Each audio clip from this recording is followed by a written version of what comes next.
Hey beautiful people! Avant que l'épisode commence, je dois quand même t'avertir que l'épisode d'aujourd'hui aborde des sujets sensibles reliés au suicide. Donc ça se pourrait que tu trouves certains moments difficiles à entendre. Si c'est le cas, respecte-toi là-dedans. Tu peux mettre sur pause ou tout simplement attendre le prochain épisode qui va sortir dans 2 semaines si tu te sens pas prêt à écouter celui d'aujourd'hui. Et je veux aussi te rappeler que si toi ou quelqu'un que tu connais traverse une période difficile ou une période de détresse, je t'encourage à demander de l'aide.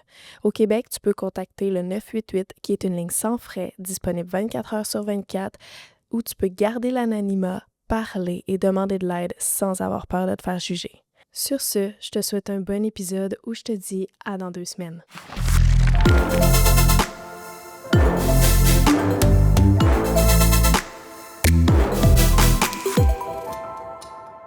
Hello beautiful people, bienvenue dans le journal de mon psy. Je suis contente de vous retrouver cette semaine. Vous avez entendu l'avertissement par contre, cet épisode-là n'est vraiment pas pour tout le monde. Fait que je veux prendre le temps de vous le redire.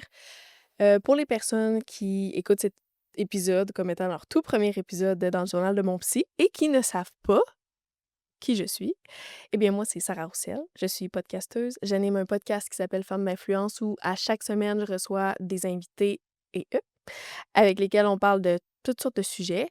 Et puisque tu es là, tu sais que j'ai aussi un podcast qui s'appelle Dans le journal de mon psy, dans lequel je parle toute seule de plein de choses de ma vie, plein de choses qui arrivent, mais avec surtout une grande vulnérabilité. Et la semaine passée, je parlais d'anxiété et je parlais de comment ça se manifeste chez moi avec beaucoup de symptômes psychosomatiques, donc des symptômes physiques, mais causés par ce qui se passe dans ma tête. Puis je parlais un peu du tabou qu'il y avait peut-être encore autour justement de la santé mentale, d'à quel point des fois j'ai l'impression que c'est peut-être pas autant considéré ou pris au sérieux que la santé physique. Puis je disais que c'est vraiment dommage parce qu'en fait, c'est avec ce qui se passe dans notre tête que les gens vont agir ou commettre des actions ou des fois poser l'irréparable. Et tristement, c'est un peu de ça dont je vais vous parler aujourd'hui. Dans mon entourage, dernièrement, il y a une personne dont la fille s'est suicidée. Cette cette merveilleuse fille qui s'est suicidée avait fin vingtaine, début trentaine. Elle avait une petite fille. Puis je pense que son conjoint venait de rompre avec elle. Peut-être qu'elle a glissé vers une dépression. Déjà, elle faisait beaucoup d'anxiété. Pour lequel elle prenait une médication, mais il se trouve que ça faisait plusieurs mois qu'elle prenait plus sa médication. Et peut-être qu'avec la rupture avec son conjoint, elle a glissé vers une dépression et elle s'est suicidée dans le garage d'un autre membre de sa famille.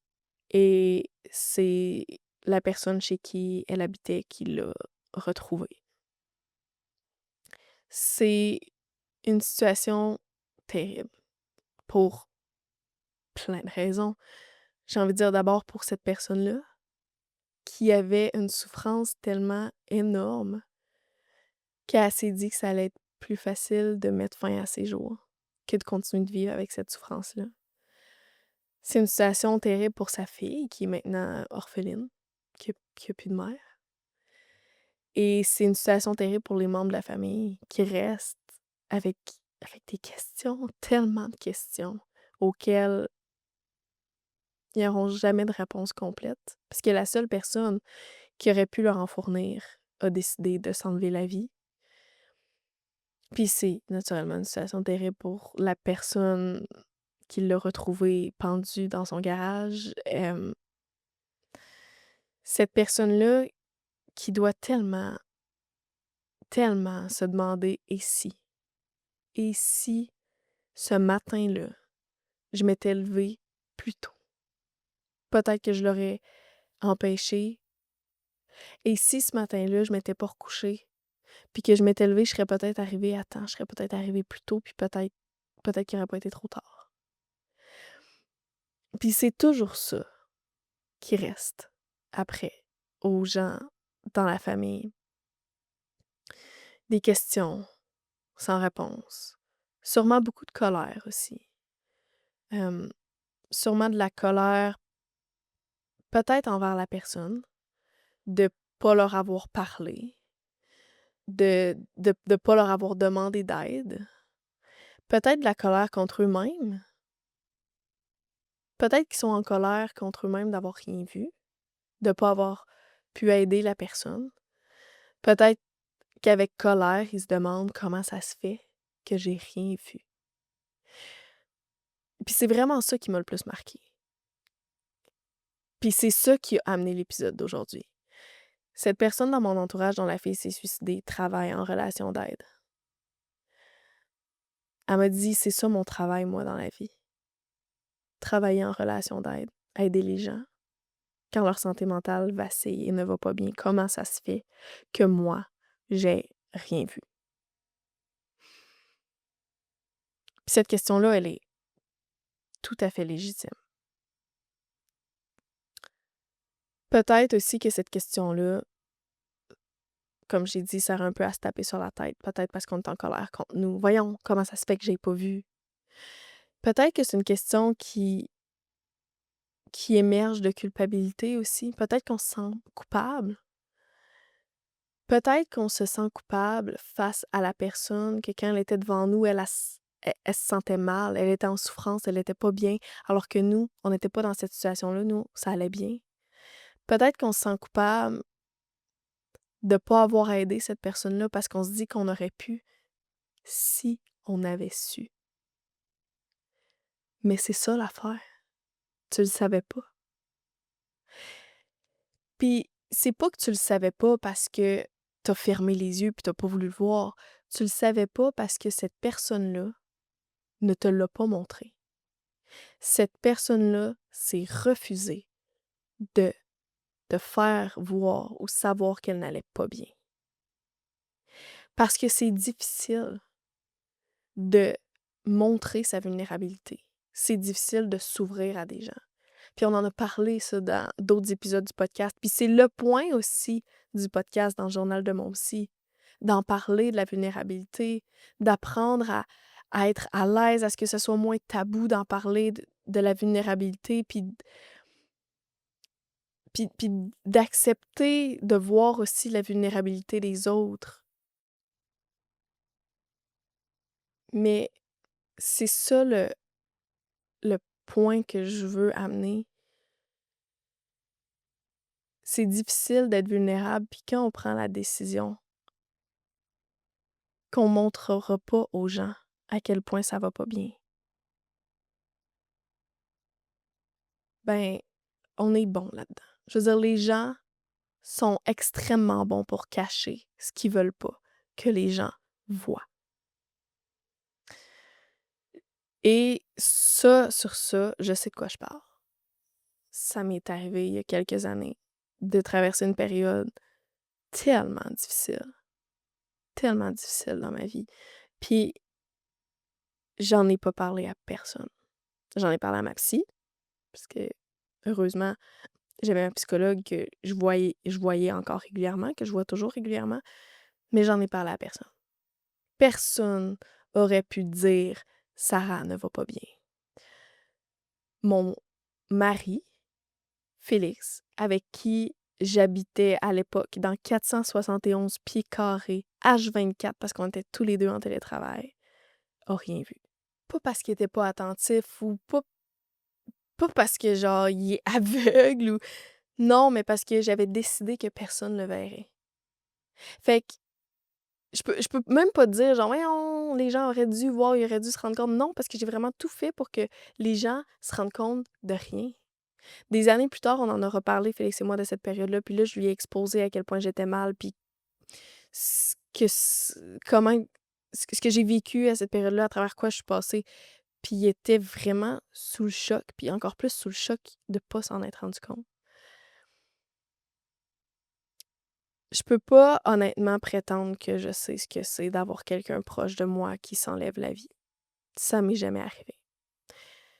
Le plus proche que j'ai été d'une situation comme ça, c'est hem, une personne une des personnes là, de mon cercle le plus rapproché, une personne extrêmement proche de moi, il y a quelques années, qui elle aussi traversait une période difficile, mais elle m'en a parlé. À l'époque, on remonte, c'est l'été où je venais d'avoir ma fille, Élisabeth Rose. Elle n'avait que quelques mois et c'est l'été où je me suis mariée. Puis cette personne-là m'a dit: «En m'en venant à ton mariage sur l'autoroute, je me disais que je pourrais me foutre dans le fossé avec mon auto ou percuter un garde-fou ou un poteau, puis ça mettrait fin à mes jours, puis ça mettrait fin à ma souffrance, puis ça serait tout d'un coup beaucoup plus facile. Ça ferait moins mal. Ça arrêterait de faire mal». Puis ça m'a donné des frissons, ça m'a traversé tout le corps quand elle m'a dit ça. Puis bien égoïstement, j'ai imaginé ma vie si cette personne-là en faisait plus partie, puis mon cerveau arrivait pas à imaginer ça, il computait pas, ça marchait pas. Et j'ai été le plus présente que j'ai pu pour cette personne, que j'aime tellement, puis que je pouvais même pas envisager perdre dans ma vie, puis je le sais ça que c'est égoïste, mais pour elle, j'ai vraiment tout fait ce que je pouvais pour être présente.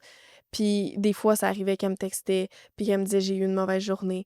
Puis Félix était au courant, même si qu'on avait un enfant qui était jeune, quand j'avais ce genre de texto, j'arrêtais complètement ce que je faisais, puis j'allais l'appeler. Je disais à Félix: «Je vais appeler telle personne». Puis on prenait le temps. On prenait le temps au téléphone. À chaque fois qu'elle avait envie de parler ou que ça allait pas bien, j'étais là, puis je répondais présente. Mais ce qui arrive, c'est qu'elle a accepté de m'en parler. Puis je comprends que des fois, on préfère vivre les choses toute seule, qu'on préfère ne pas en parler parce qu'on se dit que les gens comprendront pas. Déjà, on se dit que c'est un effort de leur expliquer ce qui se passe puis d'essayer de leur faire comprendre pourquoi que c'est difficile pour nous, ce qu'on vit, puis ça nous tente pas de mettre cet effort-là. Puis des fois, même nous, on comprend pas ce qui se passe ou on sait pas comment qu'on voudrait que les gens nous aident. Fait qu'on se convainc qu'on est mieux de rester tout seul.